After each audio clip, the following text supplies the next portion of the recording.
Hello, all, and welcome. This upcoming podcast series is focused on women in leadership. I'm joined with Susan Minaya, COO and Chief Learning Strategist for Minaya Learning Global Solutions. The first episode, we will be focusing on why women in leadership. Stay tuned to learn more.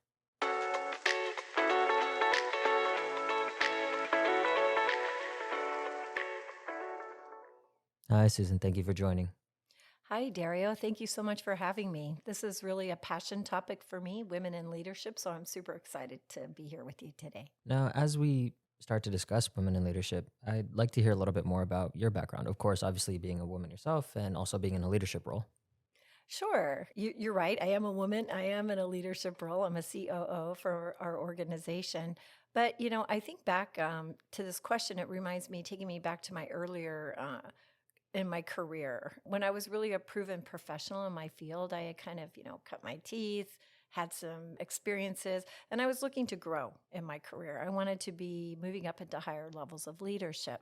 So I joined a regional company that had a significant number of women leaders, interestingly, because this was like back in the 2007 timeframe. So, the CEO was a female, the CHRO was female, the VP of HR was female. There was a lot of females in executive sales leadership roles, just as an example.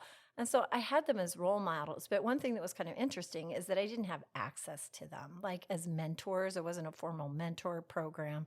So, I didn't really have them to tap into, but I could observe them. So I had to really focus on developing myself. And I opted to obtain a master's degree that was highly relevant to my field of learning and development that I could immediately apply to my day-to-day work. So I had quickly rose to the top of the viable candidates list for the executive role when it became available. And I ultimately earned that position, I think, because of this differentiator, because of the work I had done to get that master's, because I had a very strong contender that I was up against for the role, but the master's was a differentiator for me. And as I look back on it, I really wonder how much more prepared would I have been for that executive role had I had the benefit of a women in leadership program or some focus on developing women leaders. So back then, I had to go externally to get what I needed, and I had to invest in myself, which I still think is relevant for anyone to do. We should all take that ownership to invest in ourselves. But also, we look for our organizations to support us in this vein. So, as I look back on it, I think lucky for them that I didn't leave, that I didn't go try to find someone else that was willing to develop me more holistically than just my educational component for that leadership role. But many other women might not choose that path, right? And so what they'll do is leave for an organization that actually will develop their women leaders. So I think the key message here is that women in leadership is really a strong retention lever for organizations, and it's also a pipeline builder for them as well. Now, as we get into women in leadership, I'd like to understand a little bit more of kind of the statistics with that. Sure, and lucky for us today, right? There's a couple of very recent studies that have come out, both of Mm. which I think are available online if anybody wants to get them. One is a 2022 Women in Leadership report from Lean In and McKinsey Research, and the other one is a 2023 Women in Leadership report from IBM Institute for Business Value and Chief Organization. The IBM and Chief report highlights really significant gaps in our progress with women in leadership. For example, there's a 10% drop in women leaders from the junior professional level to the senior professional level. So that's just at the kind of entry level of roles, right? And there's already that 10% gap. And I find that staggering. But yet the really jaw-dropping thing is that this number continues to drop another 20% at the VP level, which is amazing. So this is looking at women as a whole, but when you segment the populations, for example, women of color, sexual orientation, disability, or other aspects of their identity, you can see significantly greater percentage gaps, which Hmm. is disturbing, right? And so this suggests that women leaders are really falling out in the middle manager levels, which, in case you didn't notice, that is what we call the leadership pipeline, right? Hmm. So the problem is we're not building a pipeline. And I think that is really the big call to action here. And really, this is due in part to women not getting the leadership roles. They're either not getting there because they're not qualified, which speaks to the importance of creating internal women in leadership programs to help ready females for leadership roles in the organization. And the other one is that women are demanding more from work. And so if they're not getting what they want, like I didn't have that leadership training for women in my organization, they're leaving companies in unprecedented numbers right now to go get what they need. So here we go back to the earlier point I had on this being a retention lever for companies. So for every woman at the director level who does get promoted, this is staggering. 2 women directors are choosing to leave their company. So there's it's like a sieve in the organization. So the report suggests that, confidence to close the gap is more like 10 years. That's what a lot of leaders that were executive leaders are thinking, we think in 10 years we could close this gap.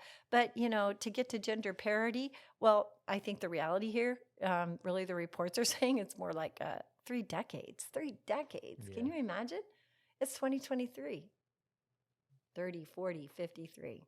Some of us won't even be alive, So more than 90% of companies really, and track women, they do. So this is a good point. 90% of the companies are tracking women's overall representation in their organization, so they can say, yes, we have women leaders or we have women in these roles, but yet only 65% track gender differences in promotional rates, right?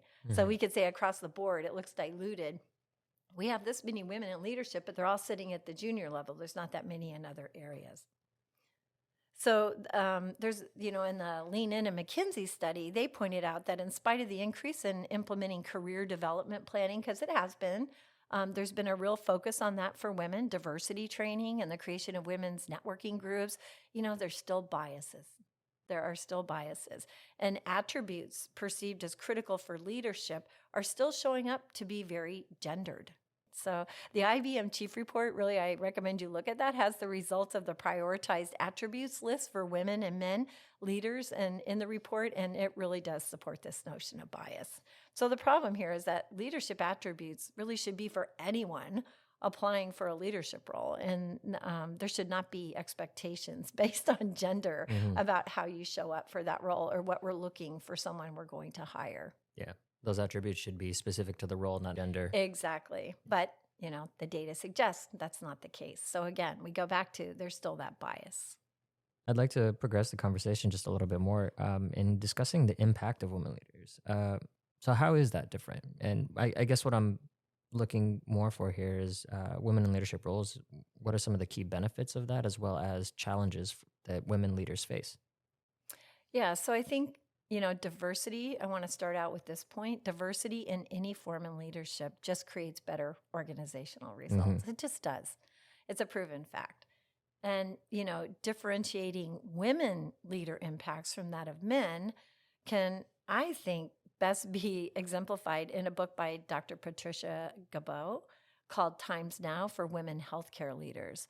And so while it's about women leaders in healthcare, it is very illustrative of women leaders and the impacts that they have anywhere, regardless of organization. So the highlights that they have there in general, women leaders tend to excel at building relationships, integrity, honesty, collaboration, inspiring and motivating, teamwork, change champions, and of course, driving for results, which probably some people might not expect. But as with anything, you have to be a little careful, right? Because you're like, okay, well, men could be that too. Yes, they could be. But you asked about kind of holistically looking at the impact of women leaders. These are things that are called out from research studies.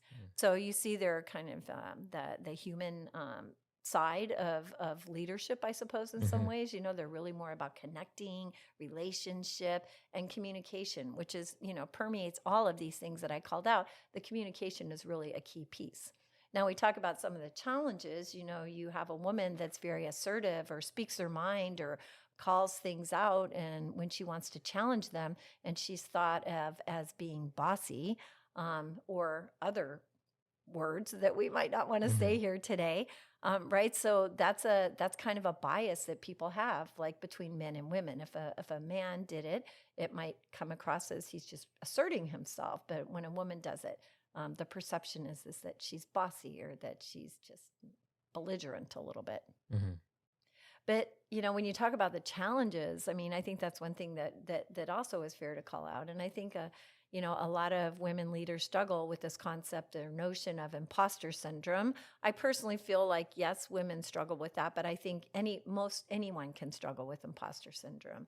I think communication and communicating strategically are really challenges for women in general because of the biases, I think, that permeate kind of their experience in the workplace about how they come across. And of course, from a strategic mindset perspective, like really being able to know how to sit at that table at the C-suite and be able to articulate your vision, what you're trying to accomplish, and really getting alignment from others to kind of buy into the things that you're wanting to accomplish for the organization. So I think these are really important areas that I think women have opportunity to continue to kind of hone their skills on. That would be some of the challenge areas that I have seen. Mm. Now, I'm going to ask this question, though I know the answer to this, but I feel like it's a great way to kind of put a cap on what we've just discussed so far. So, women in leadership, passe or priority? How dare you, Dario? Yes, of course. Well, clearly it is still a priority, right? The data suggests that. And, gender parity in leadership roles still has a long, long way to go. There's no doubt about it. And, DE&I is all the buzz right now. It's all, and I don't mean that in a derogatory way. It should be an emphasis and it should be a focus. But it's prevalent everywhere. There's DE&I conferences, there's strategy work that's being done in organizations. There's a keen laser focus on this, and it's a priority for organizations. And, it's important to remember that women in leadership is a subcomponent of any DE&I strategy, right? That's part of it. But, if you look at it too, you think about it, pay is not on parity. Women still earn less than men for the same role. So that suggests there's more work to be done. The fact that we have to talk about it suggests that there's still a significant gap. And the fact that marginalized populations of women have compounded challenges, think about that. If I'm a woman of color, maybe I'm LGBTQ, on top of that, or if I have a disability, these things compound the biases that they have inflicted on them, right? So I think this suggests that it should be a priority. So I guess what I would leave you with, Dario, is Robert Frost's poem, which I think you and I both really like a lot. It says, "For I have promises to keep and miles to go before I sleep." Well, we still have a long ways to go. Long ways to go.